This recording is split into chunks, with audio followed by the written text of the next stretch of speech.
नमस्कार दोस्तों, आपने सिटी स्कैन करवाया, रिपोर्ट आई सामान्य, यानी कि सब कुछ ठीक है। लेकिन दर्द वो तो अभी भी वैसा ही बना हुआ है। अब मन में सवाल उठता है कि जब रिपोर्ट में सब कुछ नॉर्मल है तो ये दर्द क्यों है? क्या टेस्ट में कुछ छूट गया है? क्या ये दर्द सिर्फ सोच में है या फिर इसका कोई और कारण हो सकता है जो रिपोर्ट में नहीं दिखा? अगर आप भी इसी उलझन में हैं तो ये वीडियो आपके लिए है, क्योंकि आज हम बात करेंगे सिटी स्कैन नॉर्मल आने के बाद भी दर्द क्यों बना रहता है और आपको आगे क्या करना चाहिए। पूरी जानकारी बिल्कुल आसान भाषा में, बिना किसी डर या भ्रम के। दोस्तों, ऐसा कई बार होता है कि किसी को पेट में दर्द हो रहा होता है या सिर में बार बार भारीपन महसूस हो रहा होता है। डॉक्टर सलाह देते हैं कि एक बार सिटी स्कैन करवा लो ताकि कुछ साफ साफ पता चल सके। मरीज़ टेस्ट करवाता है, रिपोर्ट आती है सामान्य यानी कि नॉर्मल, कोई गड़बड़ी नहीं दिख रही। डॉक्टर कहता है सब ठीक है, चिंता की कोई बात नहीं। लेकिन मरीज़ सोचता है कि दर्द तो मुझे अभी भी हो रहा है, तो क्या मैं सिर्फ वहम पाल रहा हूँ या फिर टेस्ट कुछ मिस कर गया है? तो ये जो उलझन है ना, ये बहुत आम है और यकीन मानिए इसमें कोई गलत बात नहीं है।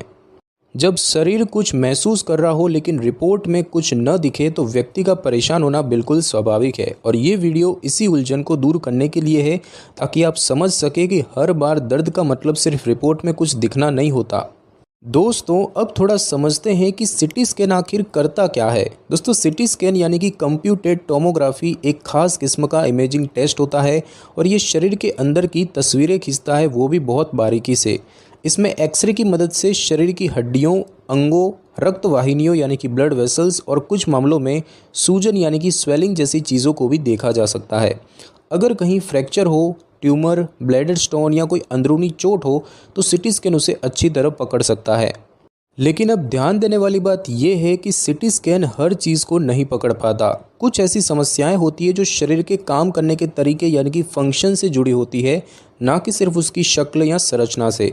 उदाहरण के तौर पर नसों से जुड़ा दर्द जैसे कि माइग्रेन या साइटिका, छोटी सूजनें जो माइक्रोस्कोपिक हो, या मानसिक तनाव से जुड़ा दर्द, ये सब सिटी स्कैन में अक्सर नज़र नहीं आते। इसका मतलब ये नहीं कि दर्द झूठा है, बस इतना कि वो सिटी स्कैन से पकड़ में नहीं आता। तो दोस्तों, अब सवाल ये है कि जब सिटी स्कैन में सब कुछ सामान्य आता है तो फिर दर्द क्यों बना रहता है? चलिए इसे समझते हैं विस्तार से, क्योंकि कई बार दर्द का कारण शरीर में छिपा होता है लेकिन वो आंखों से नहीं, समझ से पकड़ में आता है। सबसे पहला कारण है दोस्तों मांसपेशियों में खिंचाव या जकड़न, जिसे कि मसल स्ट्रेन या टाइटनेस कहते हैं। हमारी रोज़ की गतिविधियों में जैसे कि झुककर काम करना, भारी सामान उठाना या एक ही जगह घंटों बैठना, ये सब चीज़ें धीरे धीरे हमारी मांसपेशियों को थका देती है या खींच देती है। इसका असर धीरे धीरे दर्द के रूप में सामने आता है, खासकर पीठ, गर्दन या कंधों में। लेकिन सिटी स्कैन हड्डियों और अंदरूनी अंगों की तस्वीरें लेता है। मांसपेशियों की हल्की सूजन या खिंचाव अक्सर उसमें दिखता नहीं है। दूसरा कारण है दोस्तों नसों से जुड़ा दर्द यानी कि नर्व रिलेटेड पेन। जब कोई नस दब जाती है या उसमें सूजन आ जाती है, जैसे कि साइटिका में होता है, तब दर्द पैरों या पीठ में फैल सकता है। झंझनाहट या सुन्नपन भी हो सकता है और इसी तरह माइग्रेन में सिर दर्द होता है। लेकिन सिटी स्कैन में सब कुछ सामान्य होता है, क्योंकि सिटी नसों की कार्यप्रणाली को नहीं दिखा पाता, वो सिर्फ संरचना यानी कि स्ट्रक्चर दिखाता है, कार्य नहीं। तीसरा कारण है सूक्ष्म सूजन या हल्का इन्फेक्शन यानी कि माइक्रोस्कोपिक इन्फ्लेमेशन। शरीर के कुछ हिस्सों में बहुत ही मामूली सूजन हो सकती है, जैसे कि पेट की आंतों में, यूरिनरी ट्रैक्ट में या जोड़ों में। ये सूजन इतनी छोटी होती है कि सिटी स्कैन उसे पकड़ नहीं पाता, लेकिन व्यक्ति को दर्द, बेचैनी या भारीपन महसूस होता है। चौथा कारण है कार्यात्मक समस्या यानी कि फंक्शनल डिसऑर्डर्स। कुछ समस्याएं ऐसी होती है जहां शरीर के अंग देखने में बिल्कुल सामान्य होते हैं लेकिन उनके काम करने का तरीका गड़बड़ होता है, जैसे कि इरिटेबल बाउल सिंड्रोम यानी कि IBS, जिसमें पेट में दर्द, गैस, दस्त या कब्ज होता है लेकिन कोई स्कैन या टेस्ट उसमें कुछ नहीं दिखाता। इसी तरह नॉन अल्सर डिस्पेप्सिया, जिसमें खाना खाने के बाद पेट भारी लगता है लेकिन पेट में अल्सर या कोई गड़बड़ी नहीं मिलती। सिटी स्कैन इन कार्यात्मक समस्याओं को पकड़ नहीं सकता। पांचवा कारण है दोस्तों मनोवैज्ञानिक कारण या साइकोसोमेटिक पेन। ये एक बहुत ही संवेदनशील और ज़रूरी बात है। कई बार हमारा मानसिक तनाव, चिंता या भावनात्मक दबाव हमारे शरीर पर असर डालता है, जैसे कि तनाव में सिर दर्द, नींद की कमी से बदन दर्द या बेचैनी से सीने में भारीपन। अब ये सभी दर्द असली होते हैं लेकिन उनका कोई स्ट्रक्चरल कारण नहीं होता। सीटी स्कैन कहेगा सब नॉर्मल, लेकिन व्यक्ति कहेगा दर्द है। और इसीलिए इस तरह के दर्द को समझने और संभालने की ज़रूरत होती है, न कि नज़रअंदाज करने की।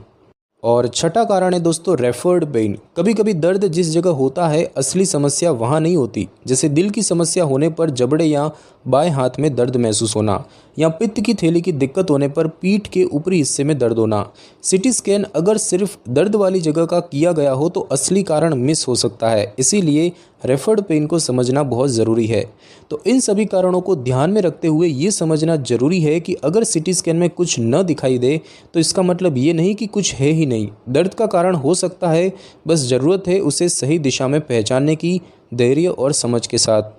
दोस्तों चलिए अब इसे एक दो सच्ची और आम जिंदगी की कहानियों से समझते हैं, ताकि आपको लगे कि आप अकेले नहीं हैं। सबसे पहली कहानी, एक महिला थी, उम्र करीब 35 साल। उन्हें महीनों से पेट में हल्का हल्का दर्द होता था, कभी दाईं तरफ कभी बाईं तरफ। उन्होंने कई बार टेस्ट कराए, अल्ट्रासाउंड, फिर सीटी स्कैन, लेकिन रिपोर्ट हर बार नॉर्मल। आखिरकार डॉक्टर ने उन्हें समझाया कि ये इरिटेबल बोवेल सिंड्रोम यानी कि IBS हो सकता है। यानी पेट की कोई गड़बड़ी नहीं है, लेकिन पाचन तंत्र का काम करने का तरीका थोड़ा असंतुलित है। ये कोई बीमारी नहीं थी, बस शरीर का एक संवेदनशील रिस्पॉन्स था, जिसे खान पान, तनाव और जीवन शैली से संभाला गया। सीटी स्कैन ने कुछ नहीं दिखाया, लेकिन दर्द असली था और इलाज भी असली था, सही जानकारी और समझ से। दूसरी कहानी, एक सज्जन को कमर में दर्द हो रहा था, ऐसा जैसे कोई नस दब रही हो। सीटी स्कैन करवाया गया, लेकिन कोई स्पाइनल डिस्क की दिक्कत या हड्डियों में गड़बड़ी नहीं मिली। बाद में जब फिजियोथेरेपिस्ट से मिले तब पता चला कि दर्द पोस्चर से जुड़ा हुआ था, यानी कुर्सी पर लंबे समय तक गलत बैठने से पीठ की मांसपेशियां कड़ी हो गई थी। कुछ स्ट्रेचिंग और एक्सरसाइज से राहत मिली, कोई दवा नहीं, कोई ऑपरेशन नहीं। इन दोनों ही मामलों में सीटी स्कैन ने कुछ नहीं दिखाया, लेकिन इसका मतलब ये नहीं कि कुछ था ही नहीं। दर्द का कारण रिपोर्ट से नहीं, सोच और समझ से पता चला, और यही है असली इलाज की शुरुआत। दोस्तों तो अब तक आपने जाना कि सीटी स्कैन में कई बार कुछ नज़र नहीं आता और फिर भी दर्द असली हो सकता है। अब सवाल ये उठता है कि ऐसे में आप क्या कर सकते हैं। सबसे पहली और सबसे ज़रूरी बात, अपने दर्द को हल्के में न लें। अगर आपका शरीर लगातार कोई संकेत दे रहा है तो उसकी बात सुनिए, उसे अनदेखा मत कीजिए।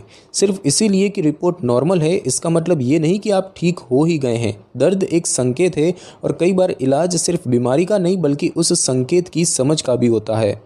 अब कुछ ऐसे कदम हैं जो आप आज से ही ले सकते हैं। सबसे पहला, अपनी तकलीफ़ को ठीक से समझें और ट्रैक करें, जैसे कि कब दर्द होता है, कितनी देर रहता है, किस जगह पर होता है और किस चीज़ से घटता या बढ़ता है। ये सारी जानकारी एक डायरी या नोट्स में लिखिए, ताकि जब आप डॉक्टर के पास जाएं तो उसे भी पूरी क्लैरिटी हो। दूसरी चीज़, डॉक्टर से दोबारा मिलने में हिचके नहीं। कई बार लोग सोचते हैं कि अब क्या फिर डॉक्टर के पास जाऊं, रिपोर्ट तो नॉर्मल है। लेकिन याद रखिए कि इलाज सिर्फ रिपोर्ट देखकर नहीं होता, इलाज आपकी हालत देखकर होता है।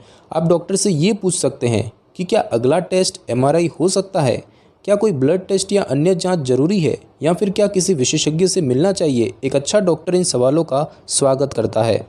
और तीसरी चीज़ है कि विशेषज्ञ की सलाह लेने से न डरें। यदि दर्द नसों से जुड़ा लगे तो न्यूरोलॉजिस्ट से बात करें।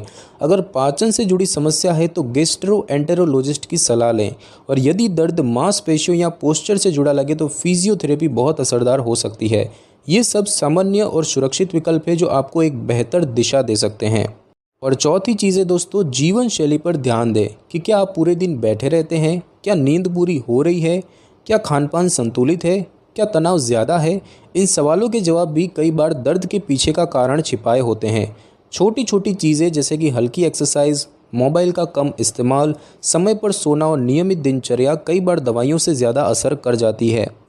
और पांचवी चीज़ है कि मानसिक स्वास्थ्य को नज़रअंदाज न करें। अगर आप लंबे समय से तनाव, चिंता या भावनात्मक दबाव में हैं तो ये शरीर में दर्द के रूप में बाहर आ सकता है। इसका मतलब ये नहीं कि दर्द मन का वहम है, बल्कि इसका मतलब ये है कि शरीर और मन एक दूसरे से जुड़े हुए हैं। ऐसे में अगर आप काउंसलिंग या थेरेपी का विकल्प लें तो इससे भी राहत मिल सकती है। और सबसे ज़रूरी बात, खुद पर भरोसा रखें। अगर आपको दर्द हो रहा है तो वो असली है, चाहे मशीनें कुछ न दिखाए। आपका अनुभव सच्चा है और उसे समझने की कोशिश होनी चाहिए। आप अकेले नहीं हैं और आपके लिए मदद मौजूद है, बस ज़रूरत है सही दिशा में पहला कदम उठाने की। दोस्तों, जब आप डॉक्टर के पास जाएं तो सिर्फ रिपोर्ट दिखाकर चुप मत बैठिए। सवाल पूछिए, साफ और सीधे सवाल। क्योंकि कई बार जो जानकारी हम मांगते नहीं हैं वो हमें दी भी नहीं जाती। आप डॉक्टर से कुछ ज़रूरी सवाल पूछ सकते हैं, जैसे कि पहला सवाल, मेरी सिटी स्कैन रिपोर्ट सामान्य है लेकिन दर्द बना हुआ है, इसका अगला कदम क्या हो सकता है? दूसरा सवाल, क्या कोई ऐसा टेस्ट है जो नसों या कार्यप्रणाली की जांच करता हो, जैसे कि एमआरआई या अन्य? तीसरा सवाल, क्या मुझे किसी विशेषज्ञ से मिलने की ज़रूरत है, जैसे न्यूरोलॉजिस्ट या गैस्ट्रोएंटेरोलॉजिस्ट? चौथा सवाल, क्या तनाव या जीवन शैली भी इस दर्द की वजह हो सकती है? और पांचवा सवाल, क्या मैं कोई घरेलू उपाय, एक्सरसाइज या डाइट में बदलाव करके शुरुआत कर सकता हूँ? याद रखिए, सही सवाल पूछना इलाज की दिशा तय करता है और डॉक्टर को भी समझ आता है कि आप अपने स्वास्थ्य को लेकर सजग हैं। तो दोस्तों, आज आपने जाना कि सिटी स्कैन भले ही सामान्य हो, लेकिन इसका मतलब ये नहीं कि दर्द का कोई कारण नहीं है। कई बार शरीर की परेशानी दिखने से ज़्यादा महसूस करने से समझ आती है और हर दर्द का इलाज सिर्फ मशीनों से नहीं, धैर्य, समझ और सही दिशा से भी होता है। अगर ये वीडियो आपके लिए मददगार रहा हो तो इसे लाइक ज़रूर करें और उन लोगों के साथ शेयर करें जो शायद इसी उलझन से जूझ रहे हों। और ऐसे ही आसान और सच्ची स्वास्थ्य जानकारी के लिए मेड हेल्थ सपोर्ट को अभी सब्सक्राइब कर लें, ताकि अगली बार जब कोई सवाल मन में उठते तो जवाब यही मिले और सही तरीके से मिले। धन्यवाद, अपना ख्याल रखिए और हम फिर मिलेंगे एक नई जानकारी के साथ।